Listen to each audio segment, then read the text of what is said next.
انسان کو بعض وقت ایسے لمحات آتے ہیں غم کی حالت میں، پریشانی کی حالت میں، جب اسے ہر طرف سے اندھیرا نظر آتا ہے۔ اس کی چیخیں سننے والا کوئی نہیں ہوتا، اس کی خاموشیاں، اس کی تنہائیاں اسے کھا جانے کو دوڑتی ہیں۔ انسان پہ ایسے لمحات اور ایسی وقت آتا ہے کہ انسان ایک گھپ اندھیرے میں جو ہے وہ چلا جاتا ہے۔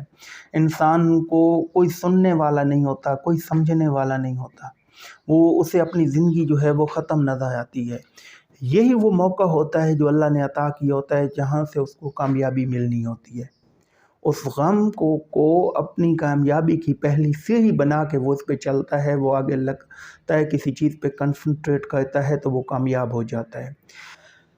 ہزاروں ہسٹری میں واقعات دیکھ لیں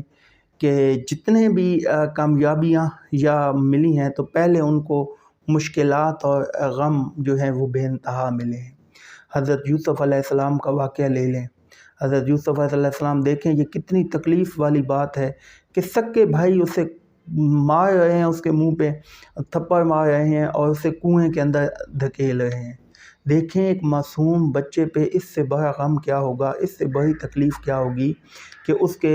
سکے بھائی نہیں، اس کے جو تھے وہ بھائی جو تھے، اس کے سکے بھائی نہیں تھے حضرت یوسف علیہ السلام کے،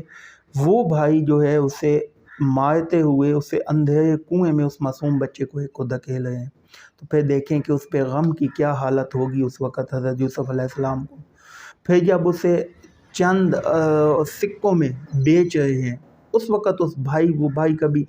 اس کی طرف سکوں کی طرف دیکھتا ہے، کبھی وہ اپنے بھائیوں کی طرف دیکھتا ہے کہ اس معصوم بھائی کو وہ چند سکوں میں بیچ رہے ہیں۔ اس وقت حضرت یوسف علیہ السلام کی دل کی کیا کیفیت ہوگی، غم کس لیول کا ہوگا۔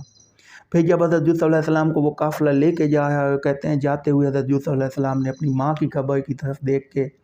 وہ آنسو بہا کے جب دل میں یہ کہا کہ ماں میں ہمیشہ کے لیے یہاں سے جا رہا ہوں، اس نے سلام کیا۔ تو اب دیکھیں اس وقت ایک چھوٹے معصوم بچے کی جو ماں کی قبر کی طرف دیکھ رہا ہوگا اور جا رہا ہوگا موئے موئے کے، اس کے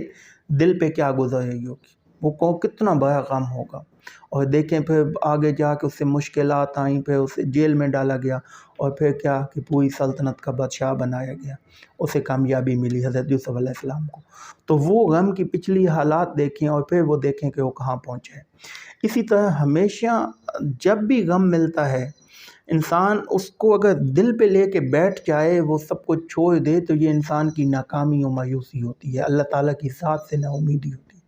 ہمیشہ اس غم کو اپنی کامیابی کی سیڑھی بنائیں، اس غم کو اپنے کامیاب ہونے کا ذریعہ بنائیں اور آگے چلیں، آپ کو اللہ تعالیٰ کامیابیاں دے گا۔ وہ آپ کی چیخیں، آپ کی تنہائیاں، آپ کی پریشانیاں، آپ کا وہ اندھیرا، وہ سارے معاملات جو ہیں ان کو ایک سائڈ پہ رکھ کے ان کو خود انسان نے ہمیشہ غم اور یہ ساری چیزیں خود برداشت کرنی ہوتی ہیں۔ دوسروں کے بہلاوے یا بات کرنا یہ اس وقت دل پہ کوئی اثر نہیں کرتا، انسان کے دل پہ کوئی اثر اس وقت نہیں کرتا، اور کوئی بھی آپ کو آپ کے درد کو سمجھ کے، وہ آپ کے غم کو سمجھ کے وہ آپ کو بہلائے گا نہیں، کوئی اس طرح آپ کو گائیڈ نہیں کرے گا۔ اور یہ غم ہمیشہ غم جب آتا ہے وہ شدید ایک طوفان کی طرف ہوتا ہے، سب کچھ جو تباہ کر دے وہ اس طرح ہوتا ہے، اور پھر وہی غم جو ہے وہ ایک وقت آتا ہے، آہستہ آہستہ آتا ہے کہ وہ آہستہ آہستہ ایک وقت آتا ہے کہ وہ ساری چیزیں ختم ہو جاتی۔ آپ نے دیکھا ہوگا کہ قبرستان میں دھائے مار کے روتے ہوئے کسی کا باپ فوت ہو جائے، ماں فوت ہو جائے یا کوئی عزیز فوت ہو جائے، اسے گھسیٹ گھسیٹ کے قبرستان سے لے کے آتے ہیں، وہ روتا ہے، وہ چیختا ہے، چلاتا ہے،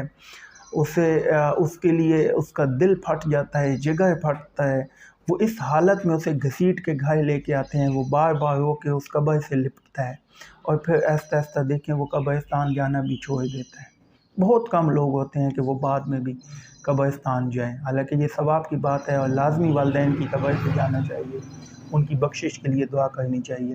لیکن وہ بہت کم لوگ ہوتے ہیں جو والدین کے بغیر ایک منٹ نہیں رہ سکتے، اپنے عزیزوں کے بغیر، اور پھر وہ الگ ایک زندگی جینا سیکھ جاتے ہیں۔ آہستہ آہستہ وہ غم کی شدت کم ہوتے ہوتے پھر وہ ایسے ٹریک پہ آ جاتے ہیں کہ زندگی دوبارہ سے ایک ٹریک پہ چل پڑتی ہے، اور وہ غم، وہ عزیز، وہ محبت جو ہے وہ بھول جاتے ہیں۔ انسان اپنی پرانی لائف میں جو ہے وہ واپس آ جاتا ہے۔ تو اس لیے ہمیشہ جب آپ کو غم ملے تو اسے اللہ کی ایک نعمت سمجھیں، اور اللہ کی اسے وہ کک سمجھیں کہ اللہ تعالیٰ نے آپ کو جلدی آگے مقام پہ پہنچانے کے لیے، کامیابی دینے کے لیے ایک کک لگائی ہے۔ میں اکثر کہتا ہوں کہ انسان جب کسی ریس میں یا کسی کامیابی کی طرف جا رہا ہوتا ہے، اسے کک لگے تو وہ دور آگے جا کے گرتا ہے،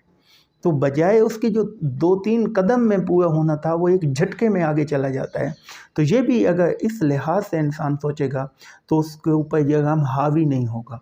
غم کو اپنی سوچ پہ حاوی نہ ہونے دیں،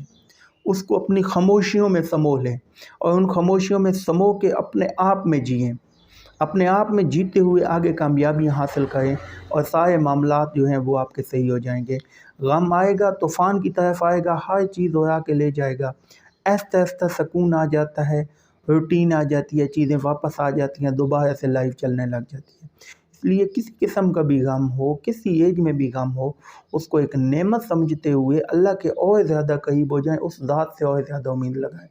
کہ اس نے یہ غم دیا ہے تو اس غم کو برداشت کرنے کی بھی یا اللہ ہمیں طاقت دے، اور پھر اس سے بہتر زندگی جو ہے وہ گزاریں، مزید کامیابی حاصل کریں۔ اس لیے غم کو اللہ کی نعمت